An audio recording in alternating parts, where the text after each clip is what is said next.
loved ones will relate to these. And I think also it's a way of preparing us for a moment. Now, I may cry. I don't think anybody's ever seen an officiant at the ceremony cry, but these mean a lot to me, and I think they're important to Jennifer and Julie. The first reading is from a poem called A Mouthful of Forevers, and this is by Clementine von Radix, and she says, "Whether it's the days you burn more brilliant than the sun, or the nights you collapse into my lap, your body broken into 1,000 questions. You are the most beautiful thing I've ever seen. I will love you when you are a still day. I will love you when you are a hurricane." Now, it's debatable who the hurricane in the relationship is. We'll figure that out as well. And the second reading is from a Chilean poet named Pablo Neruda, who you may have heard of, and he was 19 when he wrote this. It takes most people a lifetime to get to this level of understanding, but I think this is applicable for the moment. He says, "I love you without knowing how, or when, or from where. I love you straightforwardly, without complexities or pride. So I love you because I know no other way than this, where I does not exist, nor you, so close that your hand on my chest is my hand, so close that as your eyes close, I fall asleep."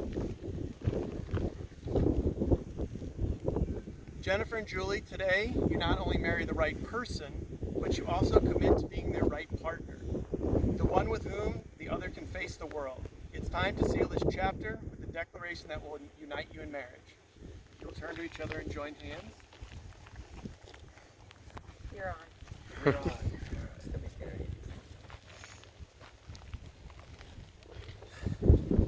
Jennifer, do you take Julie to be your lawfully wedded partner, to have and to hold, in sickness and in health, in good times and in bad, for richer or for poorer, committing yourself unto her for as long as you both shall live? Julie, do you take Jennifer to be your lawfully wedded partner, to have and to hold, in sickness and in health, in good times and in bad, for richer or for poorer, committing yourself unto her for as long as you both shall live? Jennifer and Julie have chosen to write their own vows, and now we'll take a moment for them to read them to each other. Jennifer, if you would go first. Are these the vows?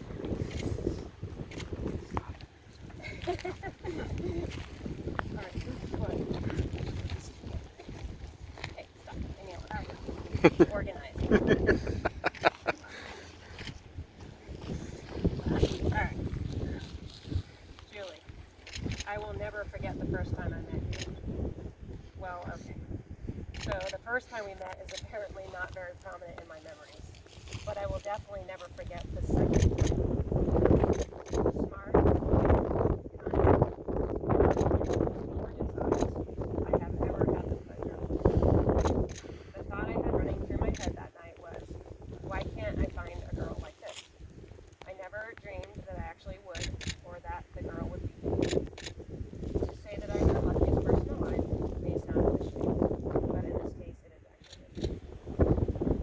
I know that marriage and a lifelong relationship will not be easy. There will be ups and downs, times and bad times, challenges and triumphs.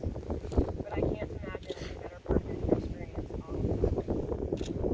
I promise to never go too mad and always say I'm sorry and mean it. I promise to pick you up when you are down and to be the fan celebrating the loudest for your successes.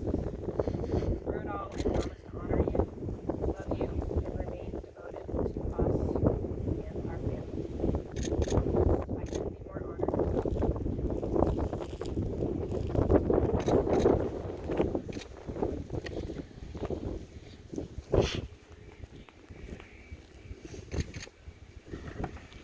Jennifer Roberts. Standing here today about to become your wife fills me with so many emotions.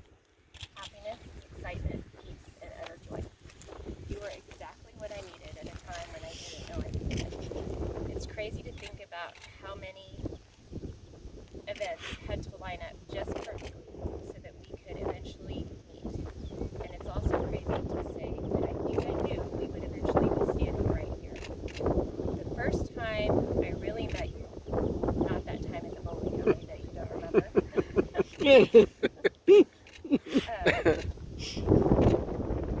Every time I look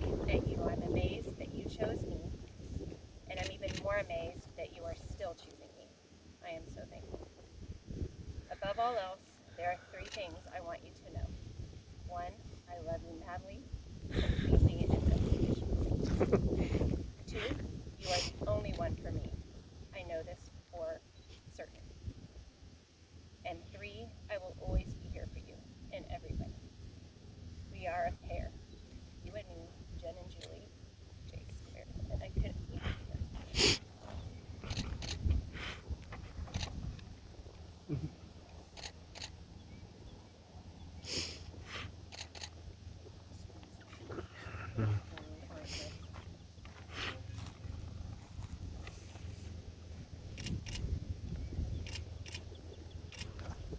You're gonna hold on those. We're gonna do the ring exchange now, and anyone who's ever worn a ring knows that it's a circle that represents no start, no end. It's also a way that married couples and couples who love each other demonstrate that there's somebody that they're thinking about even when they're doing other things. Jennifer and Julie, when you look at the rings that are on your hands after this ceremony, be reminded of this moment, of your commitment to one another, and the love that you feel between each other right now. Get it? If you will, open that and give Jennifer, Julie, So it's 2 of them, buddy. yeah.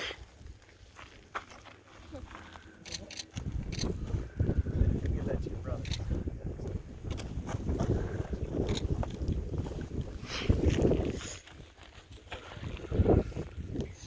Jennifer, repeat after me. Julie, I give you this ring Julie, I give this ring as a symbol of my love, as a symbol of my love. with the pledge to love you today, Pledge to love you today, tomorrow, always, and forever. tomorrow, always.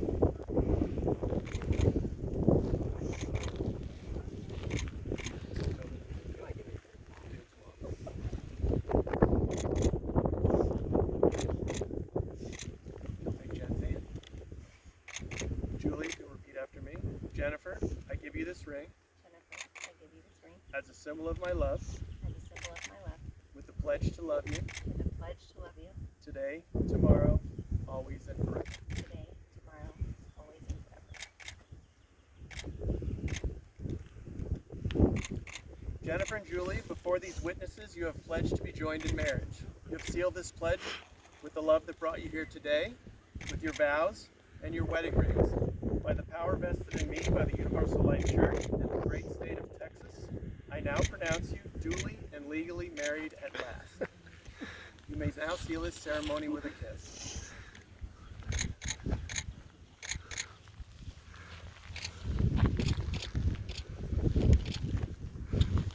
The ceremony has ended, but the union has just begun. It is now my great joy to be the first person to introduce Jennifer and Julie as the new